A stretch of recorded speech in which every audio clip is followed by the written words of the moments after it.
Bismillahirrahmanirrahim. Assalamualaikum warahmatullahi wabarakatuh. Teman-teman sekalian, marilah kita renungkan dua ayat yang Allah sebutkan di dalam surat An-Nisa ayat 34 dan 35. Ayat ini bercerita tentang nasihat-nasihat dari Allah langsung kepada pasangan suami istri. Jadi ayat ini bukan nasihat dari Nabi, bukan nasihat dari sahabat, bukan nasihat dari ulama, bukan nasihat dari orang tua, bukan nasihat dari guru, tapi ini adalah nasihat langsung dari Allah Subhanahu wa taala kepada pasangan suami istri. Allah Subhanahu wa taala peduli sekali kepada hubungan pernikahan, karena memang pernikahan itu adalah salah satu syariat yang sangat mulia di sisi Allah Subhanahu wa taala, sehingga Allah di dalam Al-Qur'an banyak memberikan nasihat dan juga petunjuk tentang bagaimana cara membangun hubungan keluarga, hubungan pernikahan yang insya Allah berkah dan bahagia. Salah satunya ada di dalam surat An-Nisa ini ayat 34 dan 35.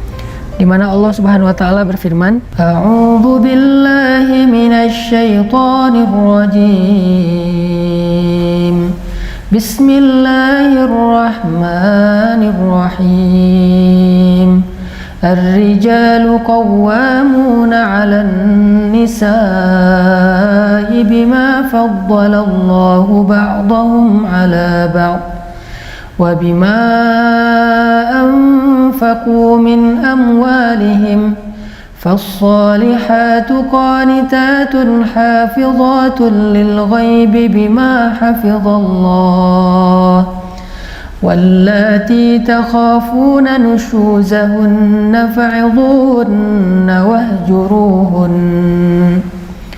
فعظوهن واهجروهن في المضاجع واضربوهن فإن أطعنكم فلا تبغوا عليهن سبيلا إن الله كان عليا كبيرا وإن خفتم شقاق بينهما فابعثوا حكما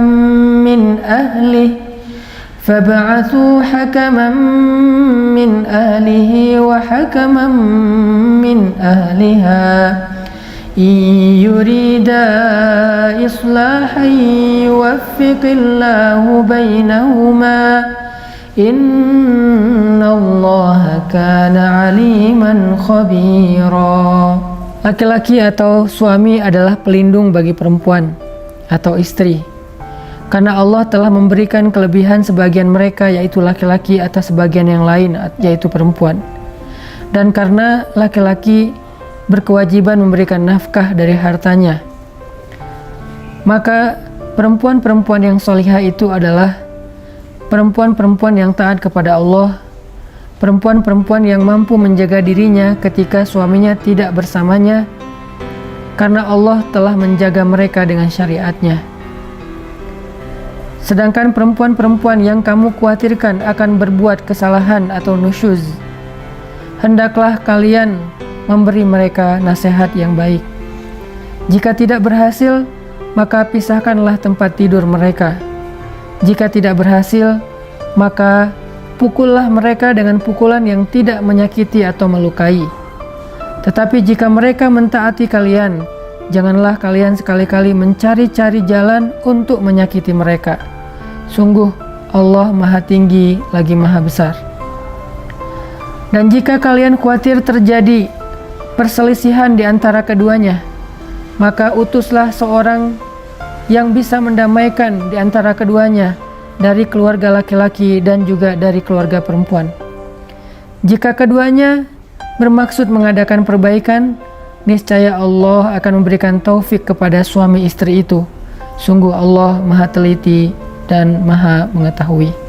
Shadaqallahul Azim.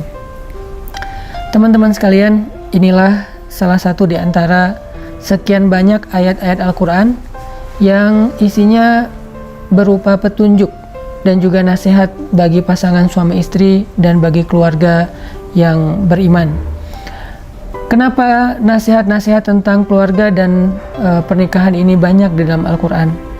Karena memang pernikahan adalah salah satu di antara ibadah yang pahalanya luar biasa. Bahkan pahala ibadah pernikahan ini tidak berhenti dengan durasi waktu yang seperti sholat hanya dilakukan sekitar 10 menit, atau ibadah puasa yang dilakukan hanya selama 1 bulan, atau ibadah haji yang dilakukan hanya selama beberapa hari, hanya dengan ritual tawaf, sa'i, wukuf, dan seterusnya. Tetapi pernikahan ini adalah ibadah seumur hidup, atau ibadah sepanjang ikatan pernikahan itu masih ada, dan dalam sehari ibadahnya berlaku selama 24 jam. Jadi suami istri ketika mereka mengikat janji dengan syariat Allah yang halal, maka sejak saat itu mereka sudah mulai beribadah. Dan Allah Subhanahu wa Ta'ala suka jika hambanya itu meneruskan ibadah mereka secara istiqomah. Sehingga bisa dikatakan kenapa Allah membenci perceraian, karena sesungguhnya perceraian itu menghentikan seseorang dari ibadah dan justru membawanya kepada banyak fitnah dan syubhat. Orang yang sudah bercerai atau yang ditinggalkan oleh pasangannya, maka akan sangat mudah bagi dia jatuh kepada fitnah dan ataupun syubhat. Maka dari itu Islam sangat tidak menyukai perceraian, karena Allah juga membenci perceraian. Sehingga ini harus menjadi satu rasa yang ada di hati kita, bahwa iman itu adalah perasaan cinta, perasaan benci, perasaan bahagia, perasaan takut, perasaan yakin. Perasaan adalah hakikat dari iman. Sehingga kalau misalnya kita belajar iman kepada Allah Subhanahu wa Ta'ala, kita juga belajar untuk memunculkan rasa yang sesuai dengan keinginan Allah Subhanahu wa Ta'ala. Misalnya Allah mencintai sesuatu, kita belajar mencintai itu. Allah membenci sesuatu, kita juga belajar membenci itu. Maka ketika Allah Subhanahu wa Ta'ala benci kepada perceraian, maka orang yang beriman harusnya juga benci dengan hal yang sama. Suami benci untuk menceraikan istrinya, istri benci untuk meminta diceraikan oleh suaminya. Begitu juga mertua, orang tua, atau sahabat, siapapun di antara orang beriman, nggak boleh kita menganggap perceraian itu sebagai sesuatu yang biasa saja. Apalagi sampai menyukai perceraian, mengharapkan perceraian, baik perceraian diri kita ataupun orang lain. Justru kita membenci perceraian karena Allah membencinya. Mencintai pernikahan, mencintai pasangan halal kita karena Allah pun mencintai kebaikan itu. Ini yang disebut dengan iman. Sehingga Allah Subhanahu wa Ta'ala memberi kita nasihat dan petunjuk bagaimana caranya agar hubungan suami istri ini semakin baik, semakin saling mencintai, dan mereka tidak pernah terfikirkan untuk berpisah. Sebagaimana yang tadi saya sampaikan, bahwa kita harus membenci perceraian. Buat kita perceraian itu bukanlah suatu pilihan, bahkan kita menghindari perceraian dengan cara apapun. Seorang suami menghindari perceraian untuk tidak mengatakan talak, seorang istri juga menghindari perceraian untuk tidak mengecewakan suaminya, untuk tidak meninggalkan suaminya, untuk tidak memancing suaminya, untuk saling mengalah supaya tidak terjadi perceraian. Kenapa? Karena kita benci dengan perceraian. Kenapa harus benci dengan perceraian? Karena Allah membenci perceraian. Lalu di dalam ayat ini Allah memberi nasihat tentang tugas masing-masing di antara suami dan istri. Karena salah satu yang menyebabkan perceraian ini terjadi adalah ketika masing-masing fokus dengan hak, bukan dengan kewajiban. Ketika kita fokus dengan kewajiban, insya Allah kita akan memenuhi hak. Tapi jika kita fokus dengan hak, biasanya kita tidak akan memenuhi kewajiban. Suami yang fokus dengan kewajibannya terhadap istri, maka dia akan memenuhi hak istri. Istri yang fokus dengan kewajibannya terhadap suami, maka dia akan memenuhi hak suami. Itu dikenal dengan istilah wafa dalam Islam. Makanya di dalam ayat ini Allah menasihati suami dan istri sekaligus supaya mereka sama-sama fokus, supaya mereka sama-sama berusaha untuk memenuhi kewajiban mereka agar mereka bisa menyempurnakan hak pasangan mereka. Yang pertama Allah katakan ar-rijalu qawwamuna 'alan nisa. Tugas ataupun kewajiban laki-laki. Kewajiban laki-laki itu adalah qawamun, meluruskan. Maka ketika Allah katakan laki-laki adalah yang meluruskan perempuan, maka di sini Allah Subhanahu wa Ta'ala memberi nasihat kepada suami agar mereka menjaga kewajiban mereka. Tugas utama mereka adalah meluruskan istrinya. Arti meluruskan istrinya, Allah Subhanahu wa Ta'ala berfirman di dalam surat At-Tahrim, ya ayyuhalladzina amanu qu anfusakum wa ahlikum nara. Wahai orang yang beriman, wahai para suami, jagalah diri kalian dan keluarga kalian dari api neraka. Maka tugas pertama seorang suami adalah meluruskan istrinya, keluarganya, agar tetap berada di jalan Allah yang kita kenal dengan nama jalan yang lurus. Sehingga dengan begitu dia menjaga pasangannya dan keluarganya dari api neraka. Karena api neraka itu ada di jalan yang bengkok. Karena api neraka itu ada di dalam jurang-jurang yang membentang sepanjang jalan yang lurus itu, di kanan dan kirinya. Sehingga ketika orang tergelincir dengan hawa nafsunya kepada jurang di sebelah kiri, maka dia jatuh ke neraka. Jika orang tergelincir dengan idealismenya yang kaku, lalu dia gulu, berlebih-lebihan dalam agama, dia juga akan jatuh dalam lubang ataupun jurang api neraka. Maka tugas suami adalah menjaga agar istrinya dan keluarganya tetap lurus di jalan Allah Subhanahu wa Ta'ala. Menjaga keluarganya dengan ilmu agama. Kalau suaminya tidak paham agama, maka tugas dia adalah mengajak pasangannya dan keluarganya sama-sama belajar agama. Dia tidak harus menjadi seorang ustadz, tapi dia bisa membawa keluarganya kepada para ustadz, bisa membawa keluarganya kepada para kiai, bisa membawa keluarganya kepada taklim, bisa membawa keluarganya kepada para guru, bisa membawa keluarganya kepada ilmu yang ada di masjid atau di beberapa tempat-tempat belajar agama. Ini artinya tugas suami yang pertama ternyata bukanlah masalah materi, bukan masalah kasih sayang yang sifatnya cinta, tapi adalah masalah akhirat. Itu tugas pertama. Kemudian tugas yang kedua, Allah Subhanahu wa Ta'ala menyebutkan di ayat yang sama, bima anfaqu min amwalihim. Tugas yang kedua adalah anfaqu min amwalihim, menginfakkan harta mereka. Maka di sini jelas bahwa tugas seorang suami adalah menafkahi istri dan keluarganya, anak-anaknya. Dan ini bukan soal siapa yang penghasilannya paling besar, tapi ini soal tanggung jawab, ini soal izzah atau kehormatan seorang laki-laki. Bahkan seorang suami tetap harusnya memberikan nafkah kepada istrinya, walaupun istrinya punya kapasitas, punya harta yang lebih banyak daripada suaminya. Itu yang dilakukan Rasulullah SAW kepada Khadijah. Ketika Rasulullah menikah dengan Khadijah, Khadijah jauh lebih kaya daripada Rasulullah. Tetapi Rasulullah sebagai seorang laki-laki sejati tetap memberikan nafkah kepada Khadijah. Karena kaidahnya harta laki-laki, harta suami adalah harta istri, sedangkan harta istri hanya harta istri. Jadi disitulah seorang istri belajar bergantung kepada suami, dan dengan kebergantungan itulah seorang suami punya harga diri dan dia bisa menjalankan tugas nomor satunya, yaitu meluruskan perempuan. Lalu apa kriteria seorang istri yang solehah? Apa kriteria istri yang diridhoi oleh Allah? Istri yang memenuhi hak suami, istri yang fokus dengan kewajibannya, istri yang insya Allah jadikan hidupnya beribadah 24 jam sehari sepanjang hidupnya. Jadi Allah Subhanahu wa Ta'ala seolah-olah mengatakan begini, wahai perempuan-perempuan, wahai istri-istri, jadilah kalian istri yang solehah. Bagaimana cara menjadi istri yang solehah?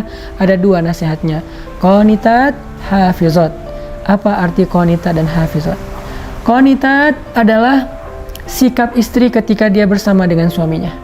Hafizat adalah sikap istri, perilaku istri, akhlak istri ketika dia tidak bersama dengan suaminya. Inilah ciri perempuan solehah. Qanitat, hafizat. Apa qanitat? Dia seorang istri yang ketika bersama dengan suaminya, dia istri yang sangat menyenangkan. Kata Nabi, perempuan solehah itu kalau dipandang oleh suaminya menyenangkan. Ekspresi wajahnya menyenangkan, ucapan lemah lembutnya menyenangkan, kemudian kemesraannya menyenangkan, kemudian ketaatannya kepada suami ketika suaminya menasihati dia menyenangkan suami, tidak pernah membuat suaminya marah, tidak pernah membuat suaminya sedih. Ini adalah qanitat, seorang perempuan yang solehah ketika dia bersama dengan suaminya.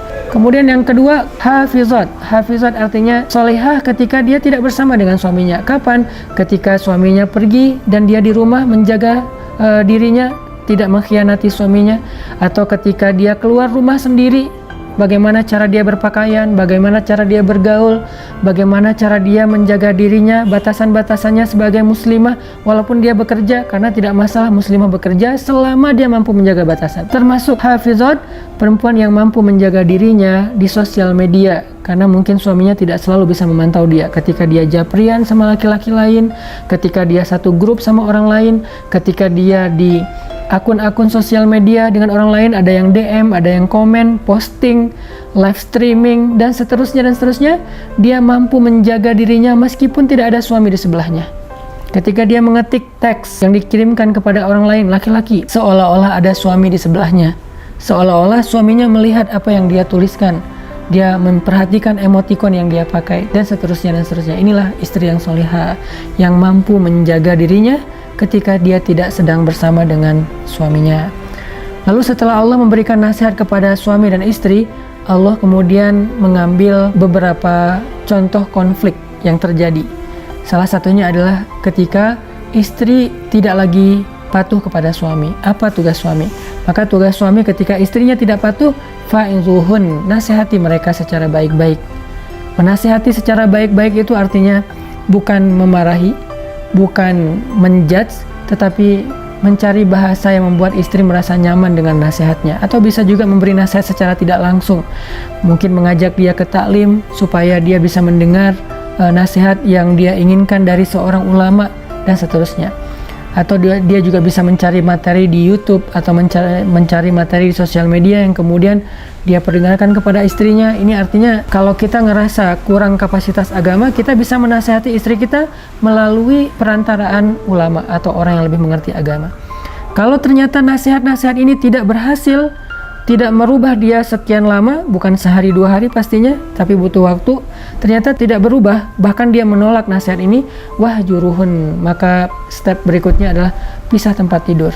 Bagaimana teknisnya pisah tempat tidur?